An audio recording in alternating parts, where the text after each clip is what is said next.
नमस्कार। आज हम दिल्ली सल्तनत की एक बहुत ही अहम शख्सियत, बल्कि पहली और अकेली महिला शासक रज़िया सुल्तान की कहानी को ज़रा समझने की कोशिश करते हैं। हमारे पास उनके दौर के कुछ दस्तावेज हैं, कुछ जानकारियां हैं, तो कोशिश यही है कि इस गैर मामूली शासक को और उनके वक्त को थोड़ा बेहतर समझें। और इस सबसे दिलचस्प बात तो ये है ना, कि उनके पिता सुल्तान इल्तुतमिश, उन्होंने अपने बेटों के होते हुए रज़िया को अपना वारिस चुना। हाँ, ये वाकई सोचने वाली बात है। तो चलिए इसी के साथ शुरू करते हैं ये दास्तान।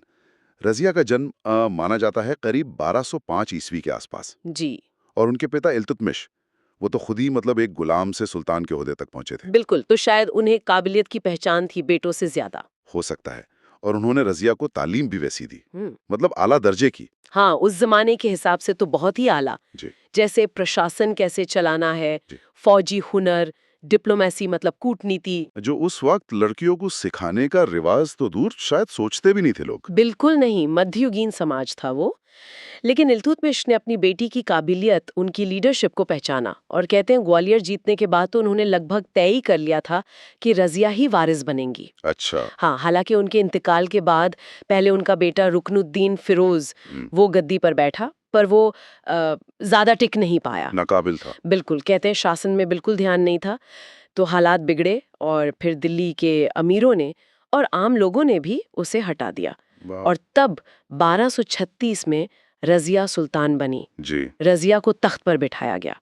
हालांकि जो तुर्की अमीर थे उनमें से कुछ हिचकिचा रहे थे, ये भी सच है। और तख्त पर बैठने के बाद रज़िया ने जो किया वो तो मतलब एक तरह से क्रांति ही थी उस वक्त। पर्दा छोड़ दिया, मर्दों वाले कपड़े पहनने लगी, वो कुबा और कुला मतलब कोट और टोपी, हाँ। और खुले दरबार में बैठना शुरू और किया। सबसे बड़ी बात, उन्होंने खुद को सुल्ताना नहीं कहलवाया। नहीं, बिल्कुल नहीं, क्योंकि सुल्ताना का मतलब तो सुल्तान की बीवी होता है। हाँ, उन्होंने कहा मैं सुल्तान हूँ, शासक। बिल्कुल, ये सिर्फ कपड़े बदलना नहीं था, ये अपनी अथॉरिटी जताना था, अपनी पहचान का ऐलान। सही बात है। और उन्होंने हुकूमत में भी ये दिखाया, काबिलियत को तरजीह दी, ना कि सिर्फ खानदान को।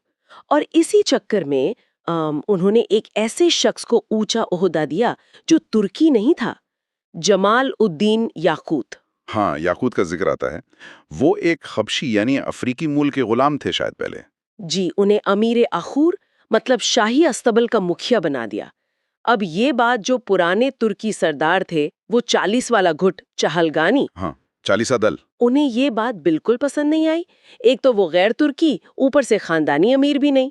तो मतलब असल मुद्दा काबिलियत बनाम खानदान था, या कुछ और भी? देखिए, बहाना तो यही बनाया गया कि वो गैर तुर्की है, गैर कुलीन है, लेकिन असल डर शायद ये था कि रज़िया सत्ता का जो ढांचा है, उसे बदल रही थीं। वो अपनी वफादारी और काबिलियत के दम पर लोगों को आगे ला रही थी, जिससे पुराने अमीरों का दबदबा कम हो रहा था। और यही नाराजगी फिर बगावत में बदल गई। हाँ, वो चालीसा दल वाले लगातार साजिशें कर रहे थे। और फिर भटिंडा का जो गवर्नर था, मलिक अल्तूनिया, वो भी चालीसा का ही था। जी, उसने खुली बगावत कर दी। तो रज़िया फौज लेकर गई उसे दबाने। लेकिन वहां कुछ गड़बड़ हो गई। हाँ, जंग के दौरान ही कहते हैं तुर्की अमीरों ने धोखा दिया। याकूत को तो मार डाला गया ओह। और रज़िया को पकड़कर अल्तूनिया के हवाले कर दिया गया, बंदी बना लिया। लेकिन कहानियां खत्म नहीं हुई, कहते हैं उन्होंने अल्तुनिया से ही शादी कर ली। हाँ, ये एक बहुत ही दिलचस्प सियासी चाल थी रज़िया की। शायद दोनों ने सोचा होगा कि मिलकर दिल्ली वापस ले सकते हैं। वाह, मतलब हालात का फायदा उठाया।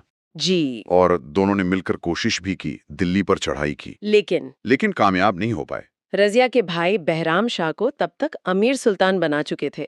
उसकी फौज ने इन्हें हरा दिया। और फिर वो भाग रहे थे और अक्टूबर 1240 में कैथल के पास, जो आज हरियाणा में है, वहां कुछ डाकुओं ने रज़िया और अल्तूनिया दोनों को मार डाला। तो महज करीब 4 साल का शासन। हाँ, मुश्किल से 4 साल, लेकिन कितना कुछ हो गया इन 4 सालों में। तो आखिर में रजिया सुल्तान की कहानी से हम क्या सीख लेते हैं, मतलब क्या मायने हैं उनके? जाहिर है वो बहादुर थीं, काबिल थीं, एक विजन था उनका। और उस पितृसत्ता वाले समाज में ये सब करना कमाल है। बिल्कुल, उनकी कब्र दिल्ली में है, पर उनकी विरासत उससे कहीं ज्यादा बड़ी है। वो सिर्फ पहली महिला शासक नहीं है, वो एक प्रतीक है हिम्मत का, लीडरशिप का और उस सोच को चुनौती देने का कि औरतें हुकूमत नहीं कर सकती। हाँ, उनकी कहानी हमें सोचने पर मजबूर करती है कि शायद मध्ययुगीन भारत में महिलाओं की दुनिया उतनी बंधी बंधाई नहीं थी जितना हम सोच लेते हैं कभी-कभी। सही कहा। उनका छोटा सा शासन भी इतिहास में हमेशा याद रखा जाएगा। और जाते जाते एक सवाल शायद हम सबके लिए छोड़ जाते हैं।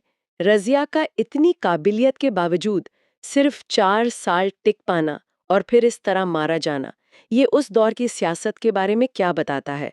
खास तौर पर काबिलियत और खानदानी हक के बीच जो लड़ाई थी, उसके बारे में क्या इशारा करता है?